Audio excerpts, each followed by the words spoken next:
नमस्कार, आप देख रहे हैं न्यूज रूम लाइव और मैं हूं आपके साथ विभा उपाध्याय। बुलेटिन की शुरुआत इस वक्त से जहां पर संदिग्ध परिस्थितियों में एक कैदी की मौत हो गई है। बताया जा रहा है कि इस कैदी की मौत के बाद दरभंगा मंडल कारा में हड़कंप मच गया है। डीएमसीएच में इस कैदी की इलाज के दौरान मौत हो गई है। संदिग्ध हालत में कैदी की मौत की बात सामने आ रही है। 29 मई को शराबबंदी कानून तोड़ने को लेकर इस शख्स की गिरफ्तारी होती है।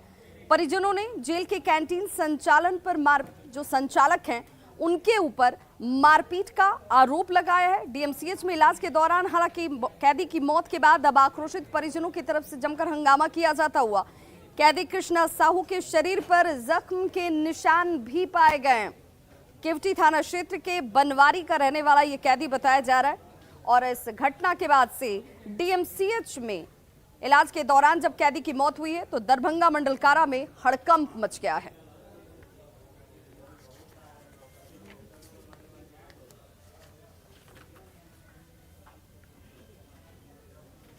वहीं बड़ी खबर आरा से आ रही है जहां पर एक व्यवसायी की गोली मारकर अपराधियों ने हत्या कर दी है। इस खबर के बाद एक लगातार घटनाओं से कानून व्यवस्था सवालों के घेरे में आकर खड़ी हो गई है। आरा से बड़ी खबर जहां पर अपराधियों ने दुकान खोलते ही कारोबारी को गोली मार दी।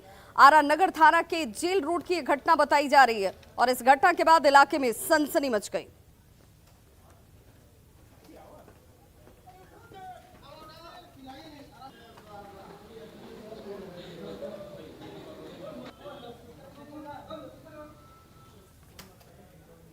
अगली खबर दरभंगा से जहां पर एक रेडीमेड के कपड़े की दुकान में अचानक से आग लग जाती है। हालांकि आग लगने के पीछे कारण क्या रहे ये खुलकर सामने नहीं आया, लेकिन 64 लाख रुपए के रेडीमेड कपड़े जलकर स्वाहा हो गए। कपड़े की दुकान में ये आग लगी है।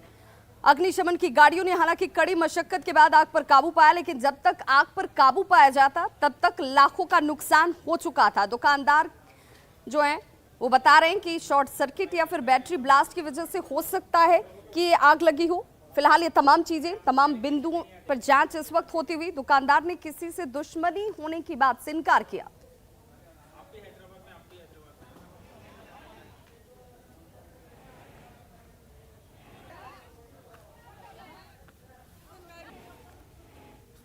अगली खबर गया से है जहां पर चोर एटीएम को उखाड़कर ही अपने साथ लेकर चलते बने।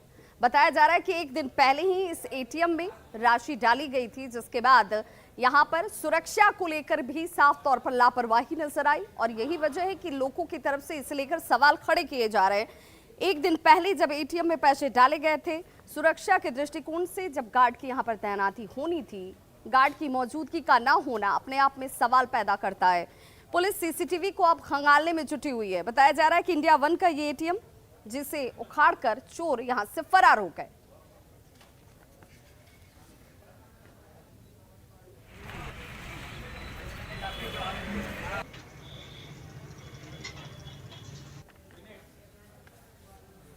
अगली खबर मुजफ्फरपुर से जहां पर एक दुधमुहे बच्चे की तलवार से मारकर हत्या कर दी जाती है। आप अंदाजा लगाइए, एक बच्चा जो अबोध है, जिसे किसी तरह की कोई जानकारी नहीं, उस बच्चे पर तलवार से हमला किया जाता है, उसकी हत्या कर दी जाती है। इस दौरान उसके पिता जख्मी बताए जा रहे हैं और इस पूरे घटनाक्रम को लेकर यह भी अंदेशा जाहिर किया जा रहा है कि राजा पटेल और उसके 6 माह के बच्चे पर जब अज्ञात अपराधियों ने तलवार से हमला किया, राजा पटेल को हल्की चोटें आती हैं, लेकिन वो दुधमुहा बच्चा जिसकी मौत हो गई है, सदर अस्पताल उसे ले जाया जरूर गया था, लेकिन बच्चे को डॉक्टर ने मृत घोषित कर दिया। दूसरा शख्स जो उसका पिता है उसे पटना रेफर किया गया है। पटना जाने के दौरान परिजनों को ये उम्मीद थी कि बच्चे को भी वहां पर शायद दिखाया जाए तो बच्चे की जान बच सकती है, लेकिन बच्चे की मौत हो जाती है। फरार आरोपी की तलाश पुलिस जरूर कर रही है, लेकिन अब तक ये पुलिस की गिरफ्त से बाहर है। घटना से परिजनों में दहशत का माहौल है। रास्ता से पुल पे चढ़ रहे थे, उधर से एक आदमी आया और एक बैग तलवार निकाल के एक बैग हमला कर दिया। कैसा आदमी था? शकल सर उसका हम नहीं पहचान सके सर। ऑरेंज कलर का माथा में गमछा बांधे हुआ था। ऑरेंज कलर में मतलब गेरुआ कलर? जी जी। अच्छा, क्या बोला वो? कुछ नहीं बोला सर। हम लोग चढ़ रहे थे, उधर से आ रहा था, एक बैग तलवार निकाला, डायरेक्ट मारा सर। किसके साथ आप जा रहे थे? हम और पत्नी जा रहे थे। पत्नी जा रहे जी, गोद में। घटना हुई है कि वादी है एक राजा पटेल करके, यहाँ कटही पुल सब्जी मंडी में एक कमरे का मकान है उनका। वो अपने पत्नी के साथ साइकिल खरीदने के लिए सब्जी मंडी के पास ही रेलवे ओवरब्रिज है, उसके होकर के अपने 7 माह के बच्चे को गोद में लेकर के जा रहे थे। जैसे ही पुल पर चढ़े कि अपोजिट डायरेक्शन से एक 28-30 साल का लड़का तलवार लेकर के आया और वादी पर भी चला दिया और वादी के 6 माह के बच्चे पर भी चला दिया। अगली खबर नवादा से, जहां पर हिमाचल प्रदेश की पुलिस पहुंचती है और एक साइबर अपराधी को गिरफ्तार कर अपने साथ ले गई। इस शख्स के ऊपर धोखाधड़ी करके लाखों रुपए गबन करने का आरोप है। बताया जा रहा है कि कोविड के दौरान डोनेशन को लेकर के ये पूरा मामला इसके ऊपर दर्ज किया गया था, जिसे लेकर हिमाचल प्रदेश की पुलिस यहां पर पहुंची। इस शख्स के पास से विभिन्न बैंकों के 15 passbook, ATM card, 5 set mobile और तकरीबन 50 लाख रुपए के लेन देन के हिसाब किताब से संबंधित डायरी को जब्त किया गया है। पुलिस ट्रांजिट रिमांड के लिए नवादा न्यायालय ले गई। इसे पूछताछ में आरोपी ने करीब 40 से 50 लाख रुपए ठगने की बात को स्वीकार किया है। उस लोन की पॉलिसी के चक्कर में इसने वहाँ पर एक गरीब आदमी को ठगा है। लगभग इसने मुकदमे में 1 लाख समथिंग इसने ठगा है और भी इसकी ऑल ओवर अभी इन्वेस्टिगेशन की जाएगी, साइबर की हेल्प ली जाएगी। अगली खबर सिवान से, जहां पर देखिए शराब तस्कर जो हैं वो अलग अलग नए तरीकों का इजाद कर रहे हैं शराब की तस्करी के लिए। महाराजगंज की ये तस्वीर आप देख रहे हैं, जहां पर पुलिस को गुप्त सूचना मिली थी और इसी गुप्त सूचना के आधार पर कार्रवाई करने के लिए पुलिस जब पहुंचती है तो निर्माणाधीन मकान की जमीन को खोदकर शराब की ये बड़ी खेप जब्त की गई। तस्वीरें आपके सामने हैं। नोनियाडी गांव में ये निर्माणाधीन मकान, जहां पर छापेमारी की जाती है, शराब को नष्ट किया गया और पुलिस टीम को देखकर शराब कारोबारी यहां से फरार हो जाते हैं। ढक्कन हटाओ उसको।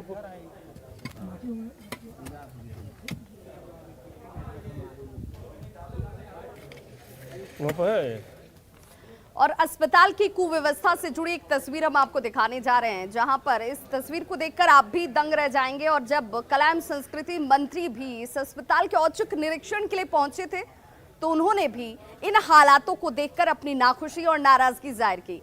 ये तस्वीर अररिया की है, जहां पर कला संस्कृति मंत्री आलोक रंजन पहुंचे और यहाँ के हालत को देखकर नाराजगी जाहिर करते हुए नजर आए। सदर अस्पताल की कुव्यवस्था देखिए कैसी, अस्पताल अधीक्षक अनुपस्थित रहते हैं।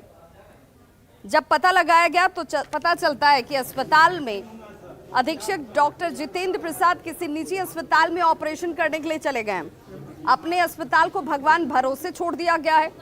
इसकी जानकारी मिलते ही मंत्री जी गुस्से में आ गए। जब अस्पताल अधीक्षक यहाँ भागे भागे पहुंचे तो मंत्री जी ने इनकी जमकर क्लास भी लगाई है।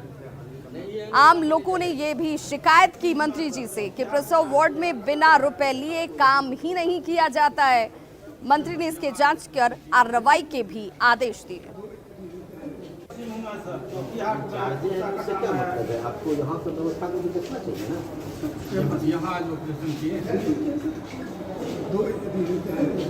बहुत सारा स्टाफ यहाँ नहीं है, समझ गए। डेली जैसे हर शिफ्ट में हाजिर।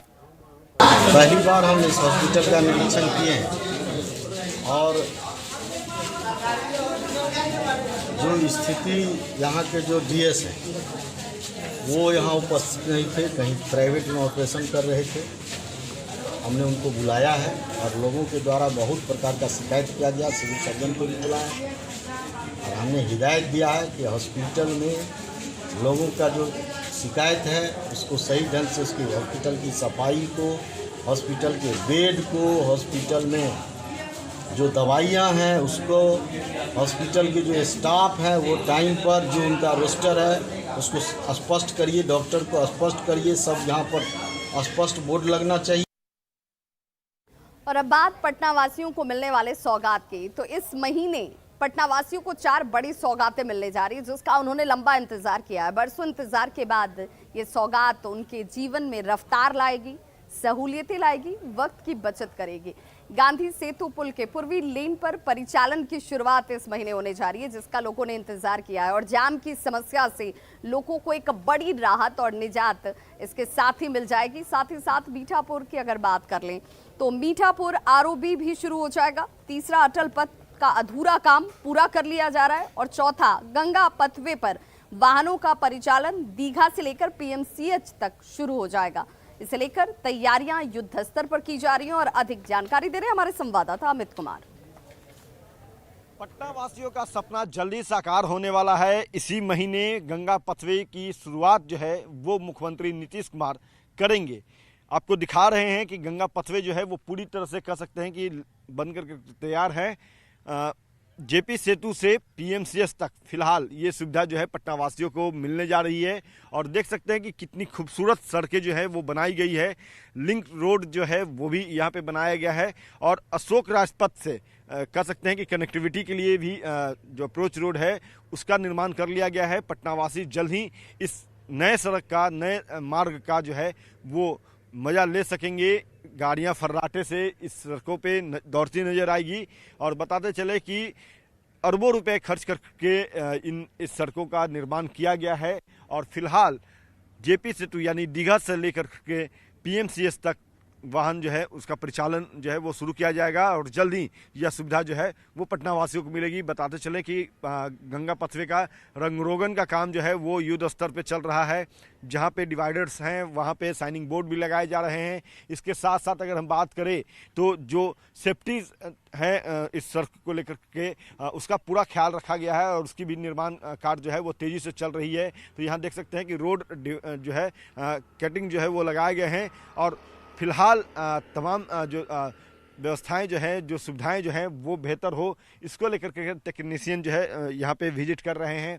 जो पथ निर्माण विभाग के अधिकारी हैं, इंजीनियर्स हैं, उन्होंने भी विजिट किया है, मंत्री ने भी विजिट किया है और कहा जा रहा है कि पटना वासियों के लिए जो जून का महीना है वो काफ़ी खास होने वाला है, क्योंकि इस जून के महीने में गंगा पथवे की जो है इसकी न सिर्फ सौगात पटना वासियों को मिलेगी बल्कि मीठापुर जो आरओबी है वो भी बनकर कर तैयार है और वो भी इस महीने सौगात के तौर पर मुख्यमंत्री पटना वासियों को देंगे। इसके साथ ही साथ जो गांधी सेतु है, गांधी सेतु का पूर्वी लेन वो भी बन करके तैयार है, जिसके शुभारंभ जो है 7 तारीख को नितिन गडकरी और मुख्यमंत्री नीतीश कुमार करेंगे। और इसके अलावा अगर हम बात करें तो अटल पथ फेज़ 2 जो है उसकी भी काम पूरी हो चुकी है, गंगा पथवे से वो जुड़ जाएगा। तो एक साथ 4 सौगात जो है वो इस महीने जुलाई के महीने में पटना वासियों को मिलने जा रहा है। तो ये सुविधाएं जो है वो मुख्यमंत्री का जो सपना था पटना वासियों को नए सौगात देने को लेकर के, उसके तहत इन कामों को किया गया है और जल्द ही इन तमाम सुविधाओं से पटना वासी जो है वो रूबरू होंगे। कैमरा पर्सन अजय दुबे के साथ अमित कुमार, न्यूज़ 18 पटना।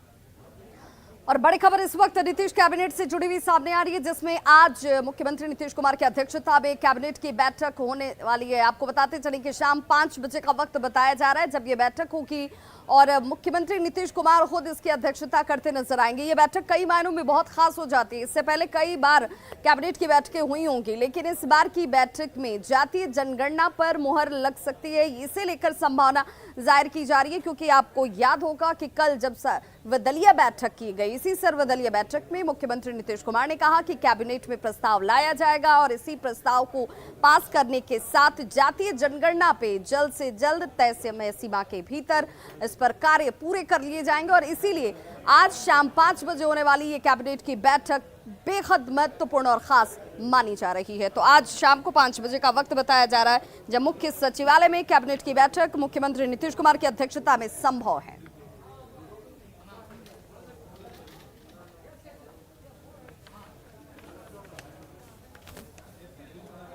और अब बात रफ्तार के कहर की, जिस वजह से लोगों को अकारण ही मौत के काल में समाना पड़ता है। जी हां, इस वक्त बड़ी खबर मधुबनी से आ रही है, जहां पर एक बुजुर्ग की जान चली गई है इसी रफ्तार की वजह से। तेज रफ्तार वाहनों की वजह से एक बुजुर्ग ने अपनी जान गंवा दी है। ये बड़ी खबर इस वक्त सामने आती हुई तस्वीरें आपके टीवी स्क्रीन पर, जिसके बाद लोगों में नाराजगी भी है।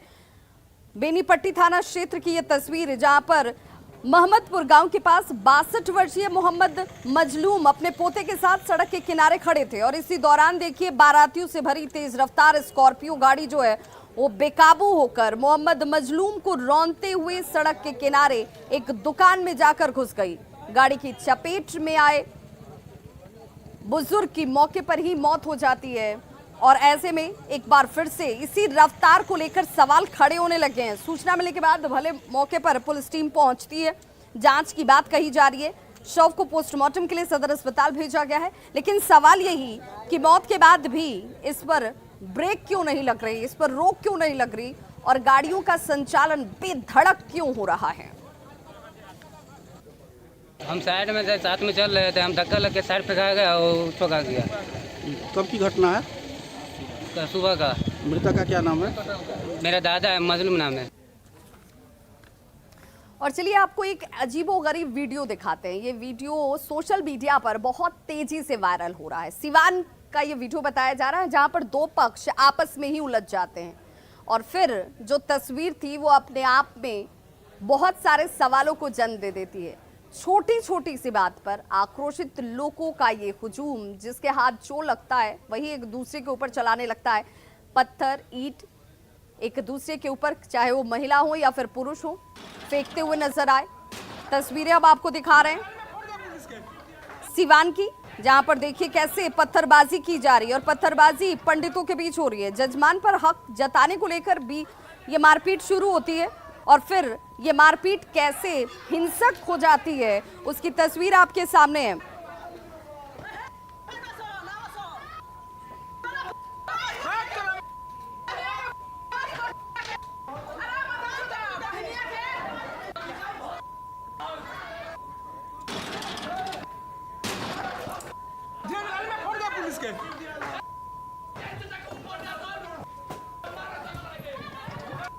तो ये सिवान की तस्वीर जरा देख लीजिए जहां पर दो पंडित पक्ष आपस में सिर्फ जजमान को लेकर के मारपीट करने लगते हैं। कोई इनको रोकने वाला नहीं है, कोई टोकने वाला नहीं है। ये सब कुछ हो रहा है, इसकी रिकॉर्डिंग की जाती है, वीडियो बनाया जाता है और ये वीडियो सोशल मीडिया पर वायरल भी है। हालांकि न्यूज़ 18 इस वीडियो की पुष्टि नहीं करता है, लेकिन सवाल यही कि आखिर छोटी छोटी बातों पर ये गुस्सा, ये आक्रोश क्यों।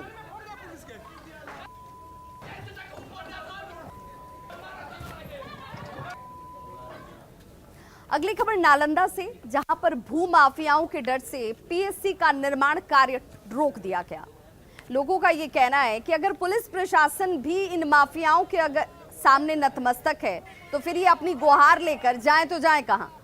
पीएससी का निर्माण, जिसके लिए लोगों ने अपनी जमीन दी, उम्मीद जाहिर की गई कि इस पीएससी के निर्माण के साथ स्वास्थ्य सुविधाएं लोगों को हासिल होंगी, वक्त पर हासिल होंगी, लेकिन अब इनके सपने अधूरे नजर आ रहे हैं क्योंकि इस निर्माण कार्य को दबंगों ने रोक दिया है और अब इन दबंगों के आगे पुलिस प्रशासन भी मौन नजर आती है। 16 डिसमिल जमीन जहां पर अस्पताल बनना था और इसी जमीन को जिला प्रशासन ने एनओसी प्रमाण पत्र दे भी दिया, तो लोगों को ये उम्मीद जगी कि अब यहाँ पर निर्माण पूरा होगा, लोगों को राहत हासिल होगी। लेकिन भू माफियाओं का डर और खौफ देखिए कैसा है कि ये कार्य बंद है, इसकी जानकारी पुलिस प्रशासन को है, इसके बावजूद इसे हटाया नहीं जा रहा। यह जमीन पर किसी का कब्जा नहीं है। वर्तमान समय में इस जमीन पर कुछ माफिया लोग कब्जा जमाना चाहते हैं। इसी उद्देश्य से उन लोग विरोध कर रहे हैं। यह पंचायत के हित की योजना है। पंचायत के सभी गांवों की दूरी करीब 1 से 1.25 किलोमीटर पड़ता है और इस स्थान पर पंचायत के सभी गांवों को पक्की सड़कों से जुड़ा हुआ है। प्रखंड के अंतर्गत भोई पंचायत आता है, उसके अंदर एक टोला है पहतिया, वहीं पे एक रोड, जहाँ पे रोड जाती है वहाँ पे अस्पताल बनने योग्य है। वो मतलब कि गरमजरुआ ज़मीन है जिस पर कोई भी सरकार कोई भी कभी भी चाहे तो कोई भी योजना वहाँ पे ला सकती है। अगली खबर सिवान से, जहां पर 200 साल पुरानी अष्ट धातु की मूर्ति को बरामद किया गया है और जैसे ही ये मूर्ति बरामद हुई, गांव में इसे लेकर लोगों के बीच ये कौतूहल का विषय बन जाता है। लोग इस स्थान पर पहुंचकर अब पूजा अर्चना करने लगे हैं। लोगों का ये कहना है और मानना है कि अब यहाँ इस स्थान पर मंदिर का निर्माण कराया जाए, मूर्ति को स्थापित किया जाए और अब दूर दूर के गांवों से लोग यहाँ पर पहुंचकर मूर्ति के दर्शन कर रहे हैं। तस्वीरें आपके सामने है। ये तस्वीर सिवान की है जहाँ पर एक ग्रामीण को अपने खेत में खुदाई के दौरान ये मूर्ति मिलती है। 200 साल पुरानी अष्टधातु की मूर्ति बताई जा रही है जो भगवान विष्णु की है और अब इसकी पूजा अर्चना करते हुए लोग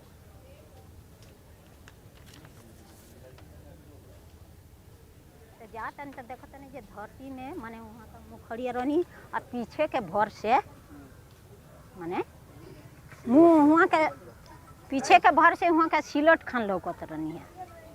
तो हमको नहीं जी अब हम अपना मन में विचार करतनी जी दादा चेरों के राज के सिलट अभी ले बा आ कितना सुंदर बा है न का कोई नहीं वहाँ के अब हम उठाए लगनी है तो हमारे से उठे ना फिर भी कहते नहीं जे उठाइए के रखे दिन करके हम उठा लेनी मैंने अपन बोल लगा के उठौनी है ना उठा के देखतन ये खाली घोड़ा के उसी में चित्र बा है ना अब तले वहाँ के हम खड़ा कर देनी है खड़ा करके आ माटी जब जितना हम माटी यही तरह निखरत गई नहीं है तो देखो तने जे यहाँ का मूर्ति विष्णु भगवान के तो वही धन है रौरा गाँव में भगवान विष्णु का अवतार हुआ है, क्या कहेंगे आप? हम तो यही कहेंगे यहाँ भव्य मंदिर एक बनाया जाए, क्योंकि यहाँ बहुत मतलब कि चेरो राज का राज था यहाँ पे, और वो सब पहले से सब ये सब है। यहाँ भवानी का भी जो है वो स्थान है, वो भी पहले से अपने से ही अवतार हुआ है। शिव का भी शिवलिंग मिला है जो अपने आप ही मिला है। तो इस मूर्ति के मिलने के साथ ही लोग अब ये चाहते हैं कि जहाँ पर मूर्ति मिली है वहाँ पर एक भव्य मंदिर का निर्माण कराया जाए, क्योंकि लोगों की आस्था से जुड़ा हुआ विषय है। इसीलिए इसे ग्रामीण प्रशासन तक और लोगों तक रखकर मंदिर के निर्माण की पहल चाहते हैं। न्यूज़ 18 पर खबरों का सिलसिला लगातार जारी, आप देखते रहिए न्यूज़ 18 बिहार झारखंड। यहाँ खबरों का सिलसिला कभी नहीं थमता।